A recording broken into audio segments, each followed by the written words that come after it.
Everything learning today YouTube சேனலை பார்க்கும் அனைவருக்கும் வணக்கம். இன்றைக்கி நம்ம இந்த வீடியோவில் என்ன பார்க்க போகிறோம் பார்த்தீங்கன்னா, பென் டூலை யூஸ் பண்ணி எப்படி ஒரு இமேஜை ஃபாஸ்ட்டாக கட் பண்ணுறதுன்னு பார்க்க போகிறோம். லாஸ்ட் வீடியோவில் இதை தான் பண்ணோம். ஆனால் நம்ம பேசிக் மாடலில் பார்த்தோம். இது கொஞ்சம் அட்வான்ஸாக நம்ம பென் டூல் வச்சு பண்ண போகிறோம். இப்போ நம்ம இந்த இமேஜை தான் கட் பண்ண போகிறோம். இதை கட் பண்ணுறதுக்கு முன்னாடி நம்ம வழக்கம் போல் இந்த இமேஜ் டூப்ளிகேட் எடுக்கணும். இங்கே ரைட் கிளிக் பண்ணிட்டு டூப்ளிகேட் கொடுங்க. டூப்ளிகேட் ஆயிரும். அப்படி ஓகே கொடுத்துட்டு நம்ம ஒரிஜினல் இமேஜை க்ளோஸ் பண்ணி விட்டுக்கலாம். இதை நம்ம க்ளோஸ் பண்ணிட்டேன். இப்போ ஃபுல் ஸ்க்ரீன் வச்சுக்கிறேன். இப்போ இது பார்த்தீங்கன்னா பேக்ரவுண்டில் இருக்குது. இது பேக்ரவுண்ட் நம்ம லேயர் மாடலுக்கு மாற்றணும். இப்போ லேயரில் போய்ட்டு நியூ லேயர் கொடுத்துட்டு லேயர் ஃப்ரம் பேக்ரவுண்ட் கொடுத்துருங்க. லேயருக்கு நேம் கேட்கும், நம்ம அப்படியே ஓகே கொடுத்துக்கலாம். இப்போ லேயர் 0 வந்துருச்சு. இதை நான் ஃபுல் ஸ்க்ரீன் இப்போ வச்சுக்கிறேன். இப்போ நம்ம பென் டூல் எடுத்துக்கலாம்.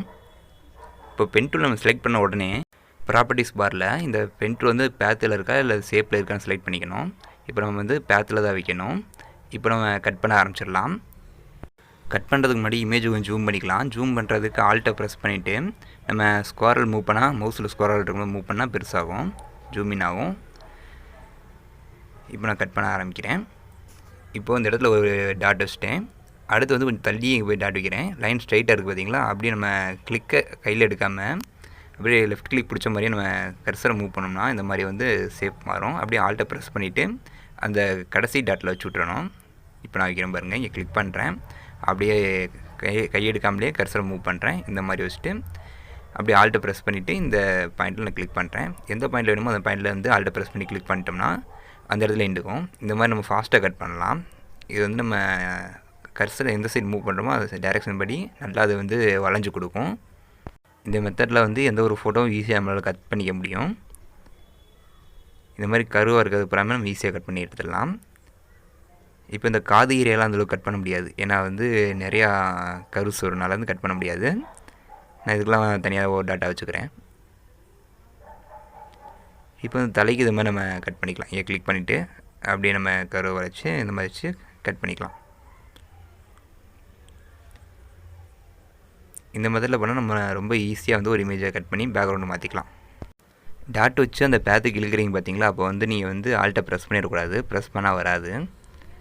நம்ம இந்த மாதிரி மூவ் பண்ணி முடிச்சுட்டு அந்த கருவில் வந்துச்சுல, அதுக்கு அடுத்து ஆல்ட்டை ப்ரெஸ் பண்ணிவிட்டு அந்த பாயிண்ட்டை போய் நம்ம கிளிக் பண்ணணும். இது கொஞ்சம் கஷ்டமாக இருக்க மாதிரி தான் இருக்கும். 2 தடவை கட் பண்ணி பழகிட்டிங்கன்னா ரொம்ப ஈஸியாக வந்துடும்.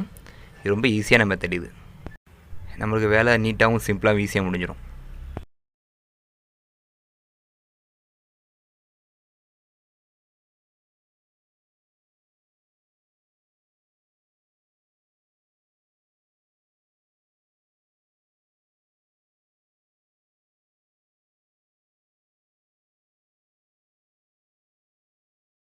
இப்போது ஜூம் அவுட் பண்ணிக்கலாம். ஜூம் அவுட் பண்ணிவிட்டு இமேஜ் வெளிப்புறம் தான் சும்மா நம்ம டாட் வச்சு க்ளோஸ் பண்ணி விட்டுக்கலாம். இப்போ கண்ட்ரோல் என்டர் கொடுத்தோன்னே இந்த பேத் ரன் ஆக ஆரம்பிச்சிடும். இப்போ நம்ம அடுத்து என்ன பண்ண போகிறோம் பார்த்தீங்கன்னா, ஃபெதர் கொடுக்கணும். இதுக்கு ஷார்ட்கட்டுக்கு கண்ட்ரோல் ஆல்ட் டி. இப்போ ஃபெதர் 1.5 கொடுத்துருக்கேன். ஃபெதர் எப்படி கொடுக்குறதுன்ட்டு உங்களுக்கு நெக்ஸ்ட் வீடியோவில் கிளியராக எக்ஸ்பிளைன் பண்ணுறேன். ஃபெதர் எதுக்கு எப்படி யூஸ் பண்ணுறதுன்னு நான் கொடுக்குறேன். இப்போ கண்ட்ரோல் ஜே கொடுத்துட்டு நான் அந்த லேயரை டூப்ளிகேட் பண்ணி எடுத்துக்கிட்டேன். இப்போ இந்த ஐ பட்டனை கிளிக் பண்ணும்போது பார்த்தீங்கன்னா பேக்ரவுண்ட் நம்ம கட் பண்ணது தெரியும். இப்போது இந்த லேயர் 0 வச்சுட்டு நான் கிரேடியன்ட் கொடுக்குறேன். இப்போ ஒரு கிரீன் லைன் எடுத்துகிட்டு இந்த இடத்துல நான் இழுத்து விட்றேன். இப்போ பேக்ரவுண்ட் வந்துடுச்சு.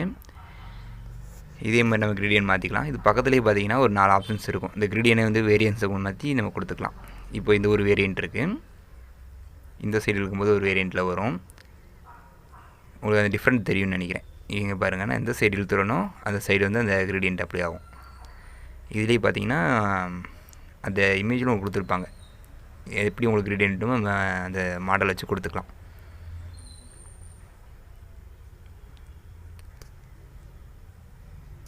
இதே மாதிரி நிறையா வேரியன்ட் இருக்குது. நம்ம கிரேடியன்ட் கலரும் நமக்கு பிடிச்ச கலர் மாற்றி வச்சுக்கலாம். இது போக உங்களுக்கு ஈஸியாக எல்லாமே ஈஸியாக புரியும். ஓகே ஃப்ரெண்ட்ஸ், நெக்ஸ்ட் வீடியோவில் மற்றதெல்லாம் பார்க்கலாம். இப்போது இதில் எதுவும் டவுட் இருந்தால் கமெண்டில் போடுங்க. நான் உங்களுக்கு கிளியர் பண்ணுறேன். இதை நீங்கள் ஒர்க் அவுட் பண்ணி பாருங்கள். தேங்க்யூ ஃபார் வாட்சிங்.